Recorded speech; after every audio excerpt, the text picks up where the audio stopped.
গোস্বামী বৃন্দ কি, আপন আপন গুরু মহারাজ কি, হরিনাম সংকীর্তন কি। মধুময় শ্রীধাম বৃন্দাবনে আমরা এলাম, কিন্তু আমাদের মনকে নিয়ে যেতে হবে বৃন্দাবন। মনটা যদি ঘরে পড়ে থাকে তাহলে বৃন্দাবনে দেহ নিয়ে গিয়েও আমাদের কোনো লাভ হবে না। তাই মনকে নিয়ে আমরা বৃন্দাবনে এসেছি, আস্বাদন করব আজকের লীলা।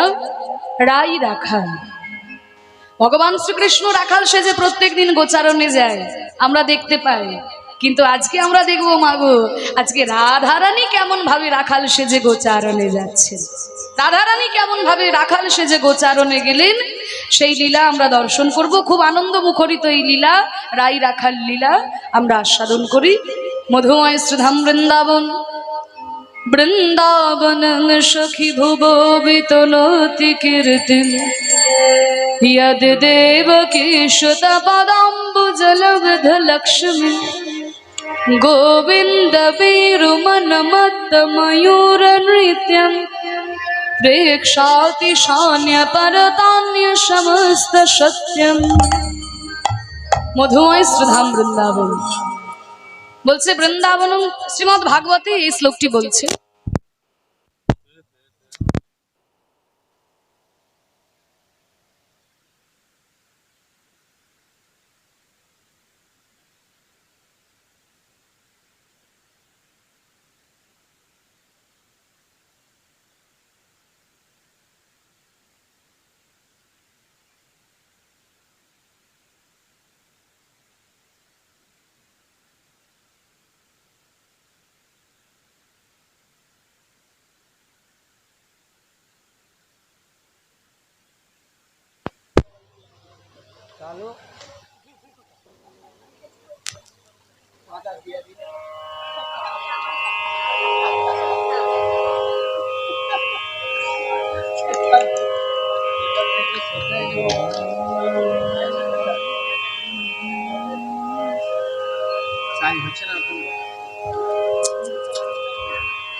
বৃন্দাবন সখী ভুব বিতনতি কীর্তি, শ্রীমদ্ ভাগবতে বৃন্দাবনের বর্ণনা দিচ্ছে যে দেখো সখী, বৃন্দাবনের কীর্তি আজকে সারা পৃথিবীতে বিশ্বে ছড়িয়ে পড়েছে।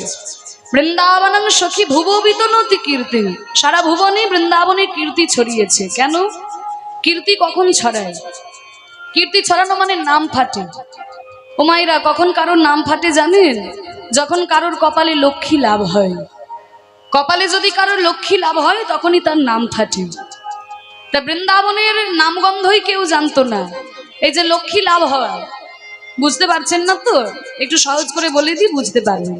একটু উদাহরণ দিয়ে বলি। মনে করুন একটা ছেলে চায়ের দোকানে কাজ করে, কেউ তার নাম জানার চেষ্টাই করে না, সবাই দেখতে পেলেই একটা ধমক দিয়ে দেয়, তাদের চায়ের কাপগুলো নিয়ে যায় এখান থেকে। হরি বল, ওরে হরি বল। তা ওই যে ছেলেটা, কেউ কি ডেকে জিজ্ঞাসা করে, খোকা এদিকে এসো বাবু, তোমার নাম কি, কোথায় থাকো, কোথায় বাড়ি? কেউ জিজ্ঞাসা করে? সবাই দেখতে পেলেই একটা ধমক বসিয়ে দিয়ে চলে যায়। এবার ওই যে চায়ের দোকানের ছেলেটা, কেউ তার নাম জানার চেষ্টাই করে না। এবার ওই ছেলেটা যদি মাগো পরের দিনে লটারিতে 1 কোটি টাকা পায়, হ্যাঁ, ওই ছেলেটাই যদি লটারিতে 1 কোটি টাকা পায়, দেখবেন সমস্ত এলাকার অঞ্চলের লোক সব নাম জেনে একেবারে মুখস্থ করে ফেলেছে। খবরের কাগজে প্রথম পাতায় নাম চেপে বেরিয়ে যাবে, ফেসবুকে ইউটিউবে একেবারে ভাইরাল। তাহলে ওই যে ছেলেটা, কেউ তার নাম জানার কোনোদিন চেষ্টাই করতো না, আজকে সারা পৃথিবীর লোকে তার নাম জেনে গেল। কেন না? ওই যে কপালে লক্ষ্মী লাভ হয়েছে। কপালে লক্ষ্মী যদি কারোর লাভ হয় তখনই তার নাম ফাটে। লক্ষ্মী মানে কিন্তু শুধুমাত্র টাকা পয়সা ধন সম্পত্তি নয়, লক্ষ্মীর অনেক রূপ আছে। ধনলক্ষ্মী, যশলক্ষ্মী, সৌভাগ্য লক্ষ্মী, লক্ষ্মীর অনেক রূপ। তা বলছে বৃন্দাবনের তো নামগন্ধই কেউ জানতো না, ওই ছোট্ট উত্তরপ্রদেশের ঝোপে একটা গ্রাম। কিন্তু দেখো আজকে সারা পৃথিবীর লোকে বৃন্দাবনকে চেনে। কেন না? বৃন্দাবনের কপালে লক্ষ্মী লাভ হয়েছে। লক্ষ্মীটা কি? ইয়াদ দেবকী সুত পদাম্বুজ লব্ধ লক্ষ্মী। দেবকী সুত মানে দেবকীর পুত্র কৃষ্ণের চরণরূপী লক্ষ্মী যখন বৃন্দাবনের মাটিতে পড়লো, বৃন্দাবনের নাম সারা পৃথিবীতে ছড়িয়ে পড়লো। তা সেই গোবিন্দ বৃন্দাবনে এসে কি করলেন? গোবিন্দ বেণু বাঁশি বাজালেন। আর তার বাঁশি শুনে ময়ূর ভাবলো মেঘ ডাকছে, তাই পেখম তুলে নৃত্য করতে শুরু করলো। গোবিন্দ বেণু মনমত্ত ময়ূর নৃত্য। আর সেই ময়ূরের নৃত্য দেখে অন্যান্য পশু পাখি তারাও ভাবলো আমাদের আনন্দের সময়, আনন্দে গুণগান করতে লাগলো। প্রেক্ষাতি সান্যপরতান্য সমস্ত সত্যম মধুময় শ্রীধাম বৃন্দাবন রচিত হলো।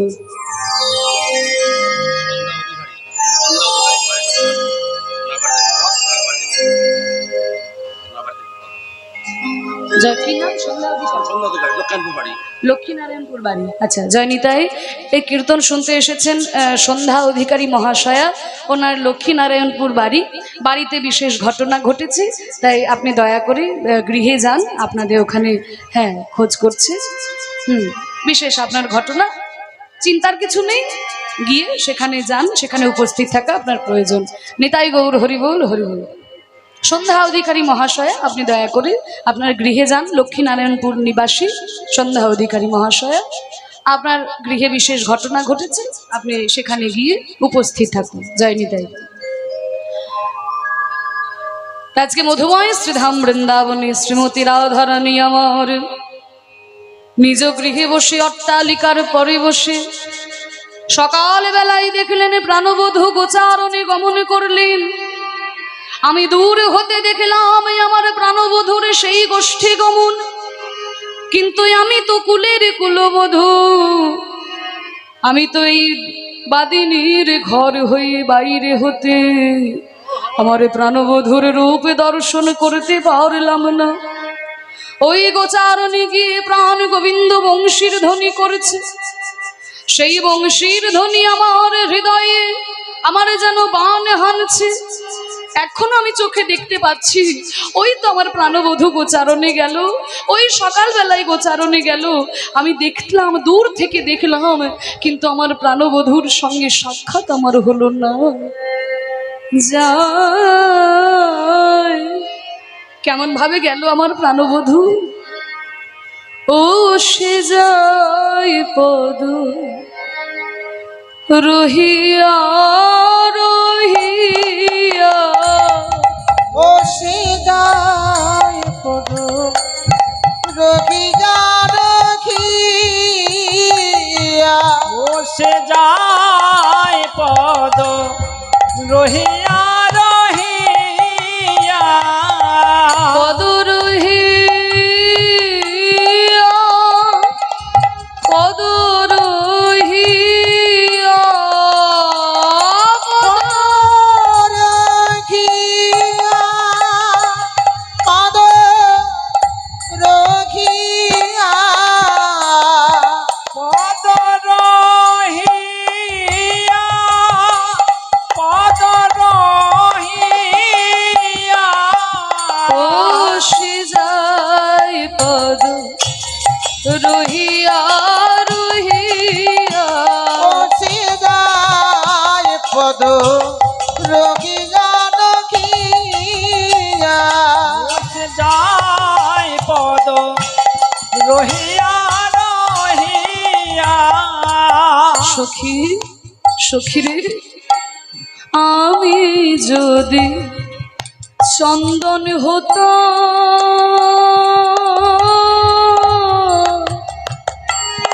আমার বধূরি অঙ্গে, আমি মাখা রইতাম। সখী আমি যদি চন্দন খোতা বধুরঙ্গে মাখাইতা, আমার প্রাণবধূ যখন গোচারণে গিয়ে খেলা করত, প্রখর সূর্যের তাপে আমার বধূর অঙ্গ ঘেমে যেত, আর তার ঘামের সঙ্গে সঙ্গে আমি পড়তাম পদে ঝরিয়া ঝরিয়া, আমি পড়িতাম পদে ঝরিয়া ঝরিয়া, আমি পড়িতাম পদে ঝরিয়া ঝরিয়া, ঝুড়িয়া ঝুড়িয়া আমি যদি ফুলমালা হতাম আমার বধুর অঙ্গে বধুর গলায় দুলে যেতাম আমি যদি মালা হতা আমার বধুর গলে তুলে যেতা আরে আমি যদি মালা হতাম আমার বধুর গলায় আমি দুলে যেতাম আর আমার প্রাণবধূ কি করতো জানো আমার বধূ যেত দুলাইয়া দুলাইয়া আমার বধু যেত দুলাইয়া দুলাইয়া আমার বধূ যেত দুলাইয়া দুলাইয়া আমার বধু যেত দুলাইয়া দুলাইয়া আমি যদি ওই মেঘ হতাম আমার বধুর অঙ্গে আমি ছায়া ধরতাম আমি যদি মেঘে হতা মধুরঙ্গে ছায়া ধরতাম আমি মেঘে হয়ে আমার বধুর অঙ্গে ছায়া ধরতাম আরে আমার এই অঙ্গের ছায়া পেয়ে আমার বধুর অঙ্গ যেত জুড়াইয়া জুড়াইয়া মধুরঙ্গ যেত জুড়াইয়া জুড়াইয়া বধুর অঙ্গ যেত জুড়াইয়া জুড়াইয়া আমার মধুরঙ্গ যেত জুড়াইয়া জুড়াইয়া বসে যাই পদ রহিয়া রহিয়া বসিলায় পদ রহিয়া রহিয়া গোবিন্দ দাসী কহে ও সে জিয়ন্তে মারিয়া কহে গোবিন্দ দাসী কহে ও গো জিয়ন্তে মারিয়া কহে রাখে তারে জারাইয়া জারাইয়া ওগো রাখি তারে জানাইয়া জানাইয়া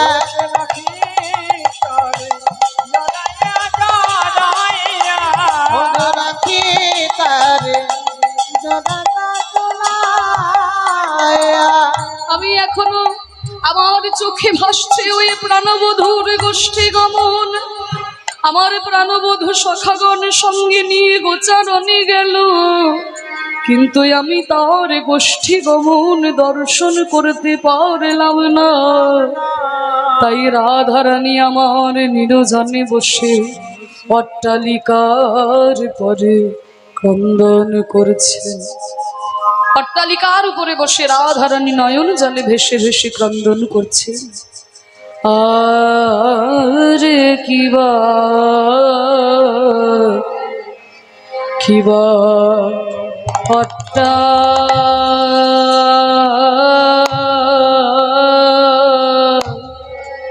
অট্টালিকা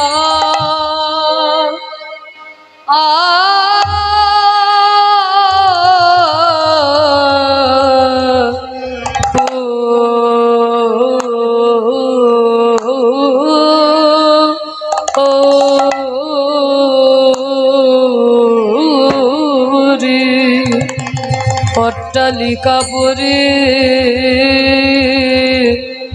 ও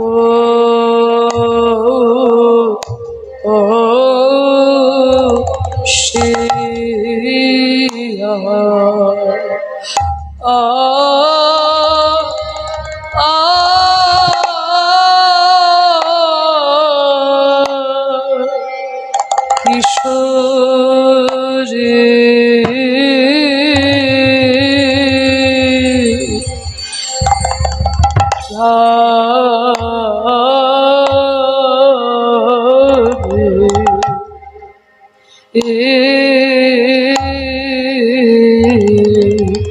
ভাবে শ্যামরূপ ভাবি শ্যামরূপ খানি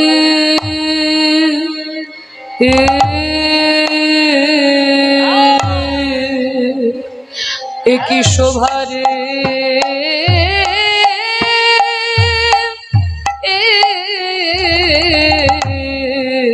আর কিবা হট্টা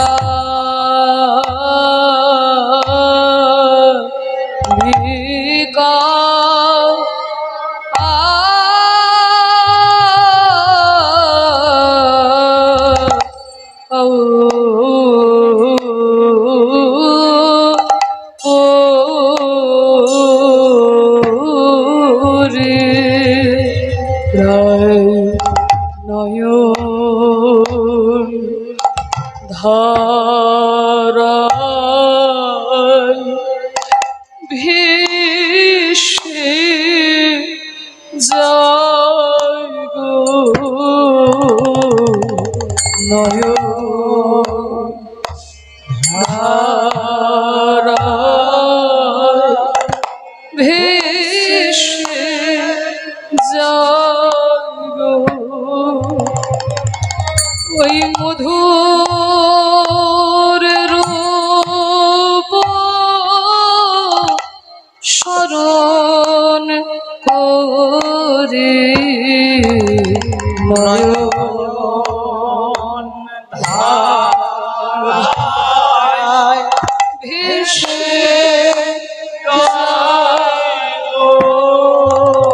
ওই কৃষ্ণ রূপ স্মরণ করে ওগো আমাদের রায় বিনোদিনী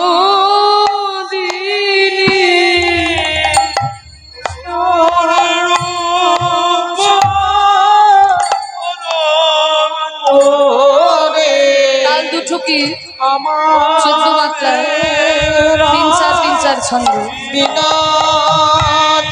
দুটি তাল দুটি থাল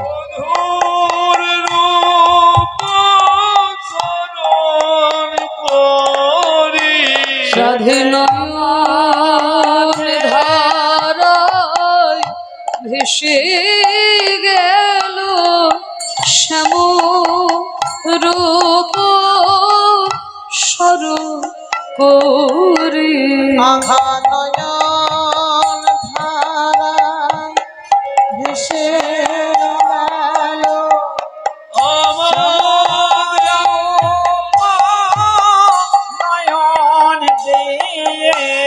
ওই নয়ন ধারায় ভেসে গেল ওই শ্যাম একগুণ চলছে একগুণ 1 2 3 4 5 6 7 1 2 3 4 5 6 7 নয়ন দুগুণ নয়ন ধারায় ভেসে গেল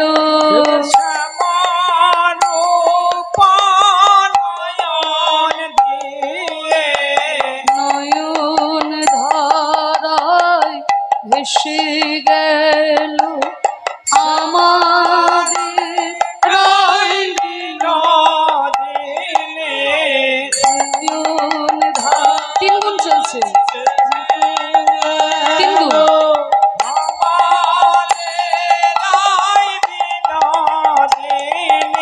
ওই নয়ন ধারায় ভেসে গেল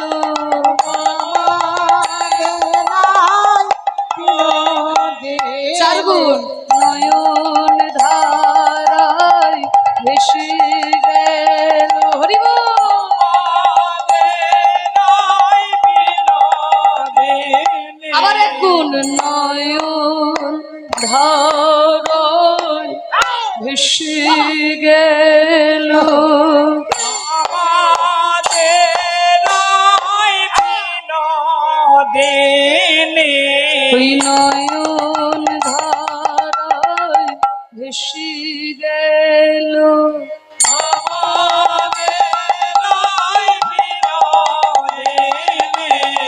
নয়ন ধারায় ভেসে গেল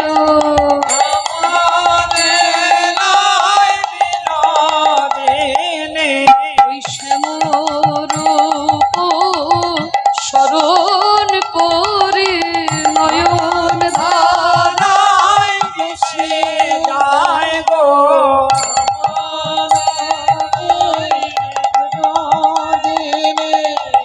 নয়ন ধারায় ভেসে যায় গো আমাদের রায় বিনোদিনী নয়ন ধারায় ভেসে যায় গো ওই নয়ন ধারায় ভেসে যায় গো সেটাই আমাদের বিনোদিনী ওই নয়ন ধারায় ভেসে গেল ধারায়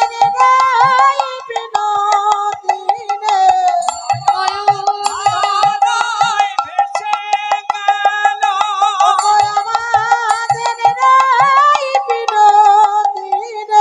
নয়ন ধারায় ভেসে গেল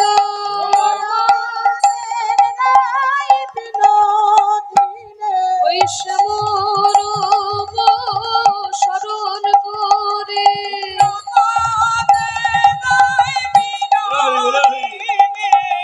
শ্যামরূপ স্মরণ করে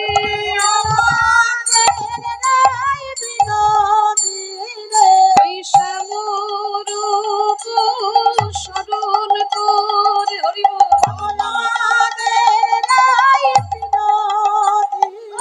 ওই শ্যামরূপ স্মরণ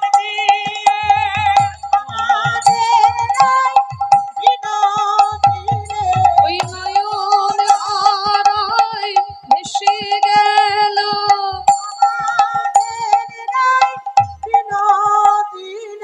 ওই নয়ন ধারায় ভেসে গেল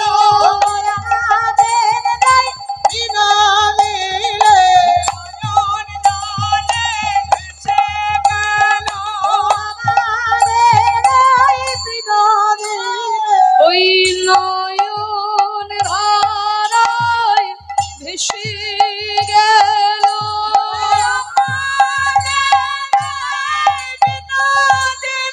ওই নয়ন ধারায় ভেসে গেল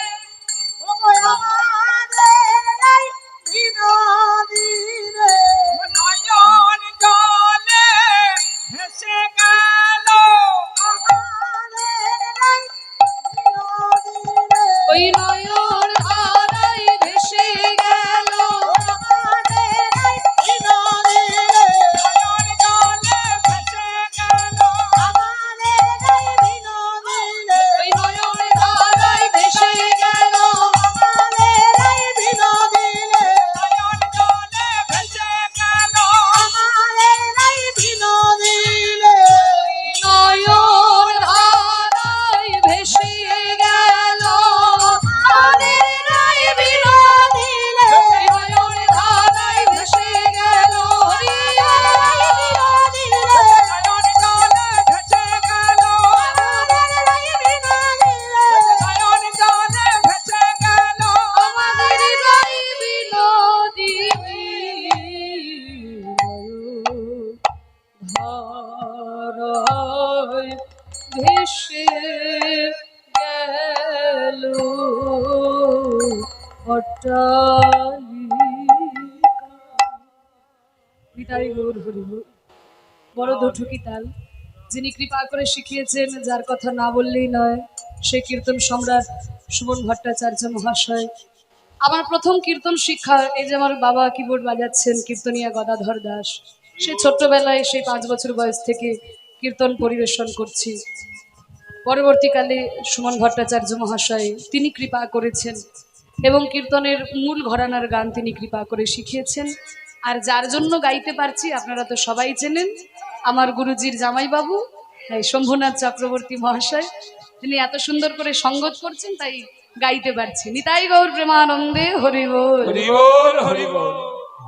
আজকে রাধারানী আমার অট্টালিকার উপরে বসে প্রাণ গোবিন্দের রূপ স্মরণ করে যখন ক্রন্দন করছেন, মনে মনে ভাবছেন সেই রূপ, আরে শ্রীরাম সুদাম ভাইয়া বলো রাম, শ্রীরাম সুদাম ভাইয়া বলো রাম, শ্রীরাম সুদাম ভাইয়া বলো রাম, শ্রীরাম সুদাম ভাইয়া বলো রাম, আহারে আ আ আ শ্রীরাম সুদাম ভাইয়া বলো রাম, শুনে মুরলীর ধ্বনি, শুনে মুরলীর ধ্বনি, সিঙাবে নুরব সুরি, সিঙাবে নুরব শোনে।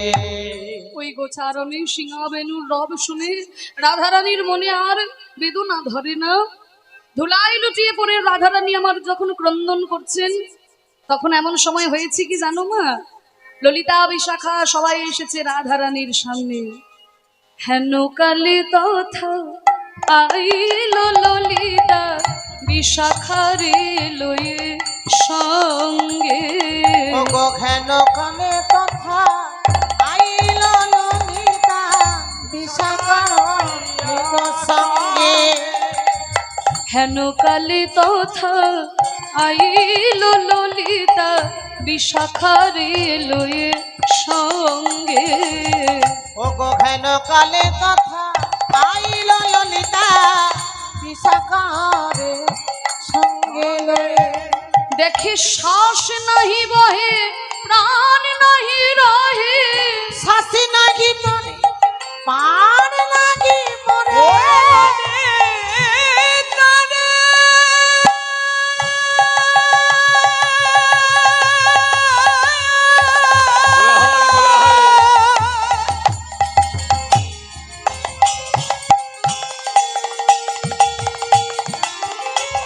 ওরে বিশাখা